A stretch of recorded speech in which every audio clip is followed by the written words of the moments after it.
logiciel qui est présenté actuellement s'appelle GFET Global Solution, qui à sa version 16 intègre pratiquement 8 logiciels, c'est-à-dire un logiciel de gestion commerciale assez complet, un logiciel de comptabilité suivi de la comptabilité générale et analytique, un logiciel de gestion de la fiscalité et la production des DSF, un logiciel de gestion de la production dans le secteur de la boulangerie, production dans le secteur plastique, un logiciel de gestion forestière,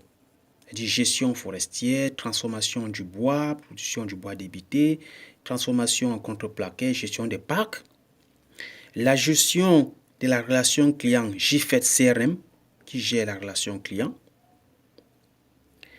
Et puis, vous aurez d'autres modules qui permettent de faire le SMS, c'est-à-dire la messagerie.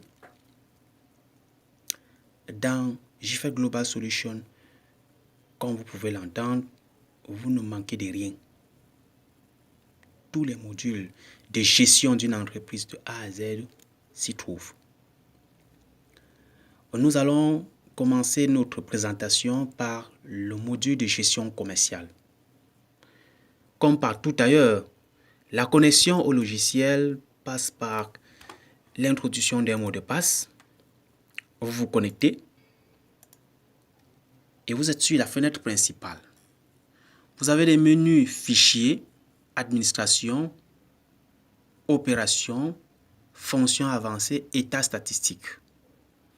Dans le menu fichiers, vous avez une nouvelle connexion qui vous permet de vous connecter sur une agence distante. C'est-à-dire que vous êtes un groupe d'entreprises avec plusieurs agences. Vous voulez vous connecter à l'agence de Montero, Mokolo, Brick, Marché Central. Vous sélectionnez juste le nom de l'agence. Vous cliquez sur OK Connect après avoir mis le mot de passe et vous êtes connecté directement à l'agence distante. Ici, informations sur société. Ça vous donne des informations liées aux paramètres de la société. Savoir l'identification, les coordonnées, les télécoms. Et vous avez là des options de facturation, des modèles d'impression de factures, et la valorisation de stock, les informations générales, telles que la mise à jour des prix d'achat pendant les entrées en stock, telles que la génération des prix de vente des articles pendant les entrées, telles que le déclenchement des SMS après une vente directe sur facture, telles que le déclenchement d'un dépôt d'un SMS après que le client ait déposé un argent et qu'on a fait un reçu, tel que le déclenchement d'un SMS programmé sur les soldes de caisse. Tout ça se configure au niveau de Info sur Société. Ici, on configure aussi les paramètres de comptabilité, à savoir les différents numéros comptes généraux lors du déversement automatique, je veux dire du transfert automatique et des écritures comptables vers la comptabilité. Et vous avez les filiales. Vous créez les différentes filiales de votre entreprise, c'est-à-dire les différentes agences. Chaque agence, vous indiquez son adresse IP du serveur pour une connexion distante rapide, voire même automatique, à partir des GFET module serveur. Une fois vous avez configuré votre entreprise, j'ai la utilisateur et sécurité, vous avez les profils. Ici, à profil, vous définissez les différents profils, à savoir la caissière, qu'est-ce qu'elle fait, l'assistant comptable, qu'est-ce qu'il fait, et le contrôleur de stock, qu'est-ce qu'il fait. Et vous créez les utilisateurs rattachés chacun à son profil. Vous constaterez là que pour chaque utilisateur, nous avons la capacité de définir le délai de verrouillage de l'application. Ceci dit, pour un utilisateur comme Charlin, je peux définir ici délai de verrouillage de l'application 10. Qu'est-ce que cela signifie? Qu'après 10 secondes, si l'utilisateur Charlin ne manipule pas le logiciel, alors il se verrouille. C'est une sécurité pour permettre que personne ne puisse utiliser son mot de passe au cas où il s'est levé.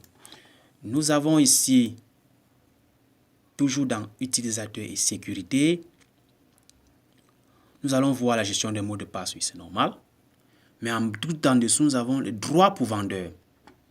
Nous définissons au niveau de droit pour vendeur les différentes caisses qui peuvent être utilisées par un vendeur, les différents dépôts qui doivent être manipulés, les différentes catégories tarifaires affectées à l'utilisateur, ainsi que les différents modes de règlement que celui-ci peut avoir accès. C'est-à-dire qu'il peut avoir accès au règlement par reçu, au règlement par chèque, au règlement par virement, au règlement par avoir. Une fois c'est fait, vous avez passerelle vers, c'est pour accéder aux autres logiciels du logiciel JFET Global Solution. Mais là, vous passez directement à administration, qui est un menu d'administration où je peux créer le catalogue, c'est-à-dire les articles, la famille, les sous-familles. Je crée la catégorie comptable, les taux de taxes, le compte tiers, je crée les dépôts, ainsi de suite. Je crée les caisses, je crée les carnets manuels à utiliser, je configure les rabais, les modes de règlement, les types de documents, et ainsi de suite. Dans le module opération, j'ai les opérations d'approvisionnement, à savoir passer les commandes, enregistrer, livrer, retour fournisseur, retour client. J'ai au niveau de l'opération sur stock, j'ai les ventilations des articles, c'est-à-dire l'organisation des articles de tout le catalogue par dépôt. J'ai les indicateurs de gestion de stock. Ici, la machine nous aide à calculer le stock moyen, le stock minimum, le stock réel, suivant ces rappels écrits que vous pouvez voir là. Et toujours dans stock, je consulte consultation et suivi de stock. Je vais consulter le stock d'un article. J'appelle l'article, il s'affiche, je valide et la machine m'affiche le stock disponible, le stock réservé, le stock réel, ainsi que l'historique de mouvement de stock. Donc, pour un article comme celui-ci, vous pouvez constater qu'il a été mouvementé le 13/4/2020 à 19h par une fiche de transfert inter-site reçu. Voilà. Il a été mouvementé à 16h par une autre fiche de transfert inter-site reçu. Voilà les quantités. Quantité avant, quantité mouvementée, quantité après, sans sortie. Entrée, j'ai dit. Toujours dans le contrôle, les opérations de stock, ouais, j'ai les bons d'entrée, les bons de sortie, les transferts internes de stock, c'est-à-dire quitter un dépôt pour un autre dans la même agence. J'ai le transfert inter-site, c'est-à-dire le transfert d'une marchandise dans une autre agence. J'ai le reconditionnement de stock, c'est-à-dire transformation, par exemple, d'un sac de riz en kilo ou alors de 20 litres d'huile en 500 litres. J'aurai les opérations de vente où j'ai la possibilité de faire les devis, les bons de commande client, les bons de réservation client, les factures courantes en mode différé, les factures à terme, la visualisation, la transformation des documents, les retours, ainsi de suite. J'ai la gestion des caisses. Ici, j'ai les ventes de tickets de caisse. J'ouvre la caisse, j'ai fait des clôtures de caisse, dans une clôture de caisse le soir. C'est-à-dire que je vais clôturer une caisse le soir, j'ai ça. L'interface de clôture des caisses là.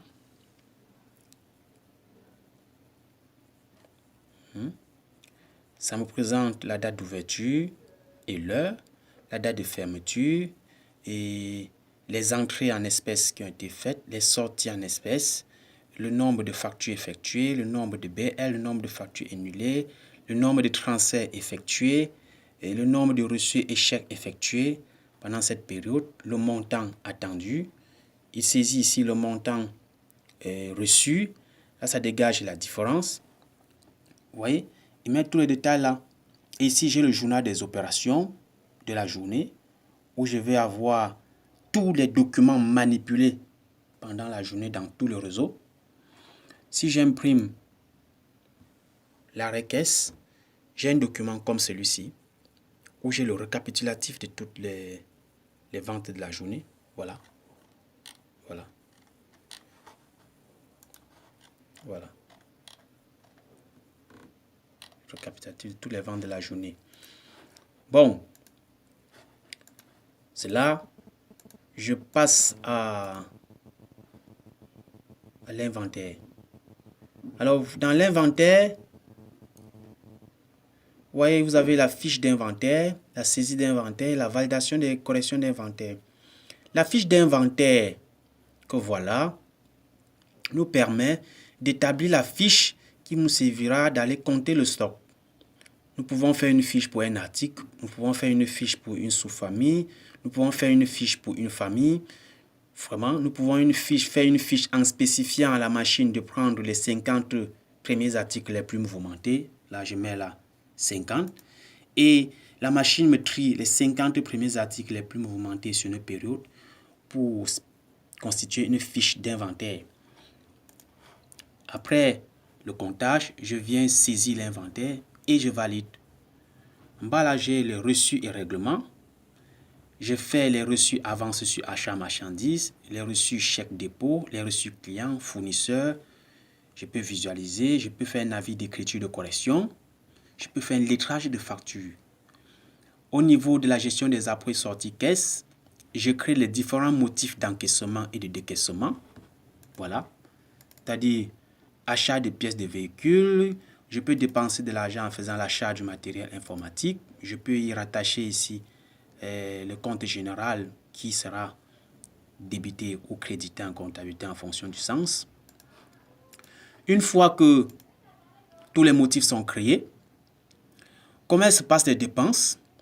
Pour saisir une dépense, je clique sur bon de sortie, je sélectionne la caisse dans laquelle je prends la dépense et je sélectionne le motif de la dépense.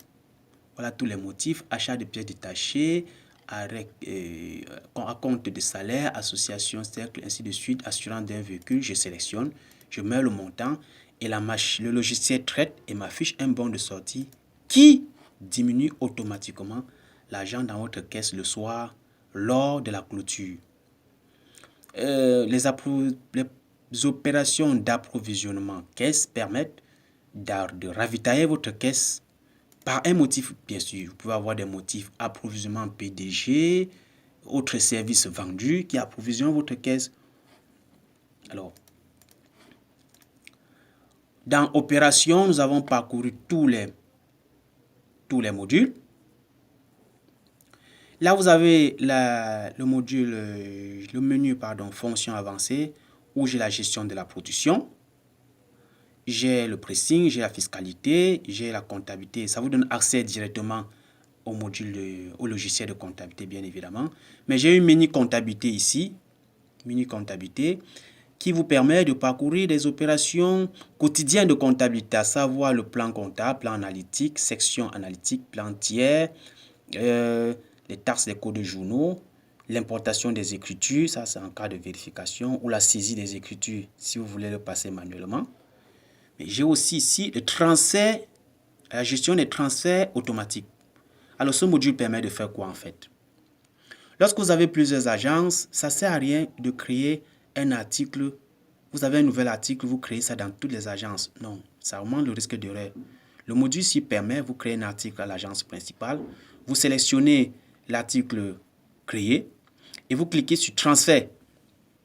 Transfert. Le logiciel se connecte dans les différentes agences et vous créez automatiquement le même article partout. Même chose pour les modifications de prix. Et si à jamais vous voulez connaître le stock d'une agence, il suffit d'arriver ici, vous sélectionnez l'article, vous cliquez sur interrogation de stock et pour interroger, le logiciel se connecte dans l'agence sélectionnée. Par exemple, je veux interroger un stock à monter, agence de Mokolo, je clique sur interroger et là, j'ai le stock. Vous avez le module de paye et gestion des ressources humaines, c'est tout un autre module. Gérer la paye, les constants, les rubriques, la paye, c'est-à-dire l'embauchement, le mouvement du personnel, les emprunts, la présence sur les opérations, sur la présence des congés, les salaires, les contrats, les paiements. Bon, ça, c'est la paye. Attends, excusez. J'ai dû fermer le logiciel. Je relance. Attention. Je relance ça. Je relance. N'oubliez pas, j'ai dit tantôt à mes débuts qu'il y avait plusieurs modes de connexion. Ici, je suis en connexion locale, c'est-à-dire dans un réseau local. Si je veux me connecter directement sur une autre agence, je suis capable de mettre, mettre ici, au niveau des IP serveurs, l'adresse IP du serveur distant. Je me connecte dessus. Là, je suis là. Ici, ça me présente la liste des articles, hein, la liste des articles de l'agence avec leurs photos. Donc, si j'ai un article comme Opu là, oui, que j'ai filmé Opu, je peux la voir là, avec sa photo. Ça permet de faire les recherches rapides parce que là, je peux apporter une modification directe, une consultation de stock directement, une facturation directement dessus. Bien. Et au début, là, il m'affiche le stock 0 Opu. Voilà, ça donne le stock de l'article et son nom. Nous étions néanmoins dans fonction avancée. J'ai la production des codes à barre. C'est prévu pour les supermarchés. C'est-à-dire, vous avez des articles qui n'ont pas de code barre et vous voulez vendre avec la douchette. À ce moment, vous venez là, vous générez le code barre pour l'article que vous collez dessus. C'est-à-dire, les articles apparaissent, vous générez le code barre, vous imprimez au format A4 ou au format Zebra. C'est un type d'imprimante spécifique. Et puis, vous avez les codes barres. Vous collez ces codes barres sur les produits avant la facturation.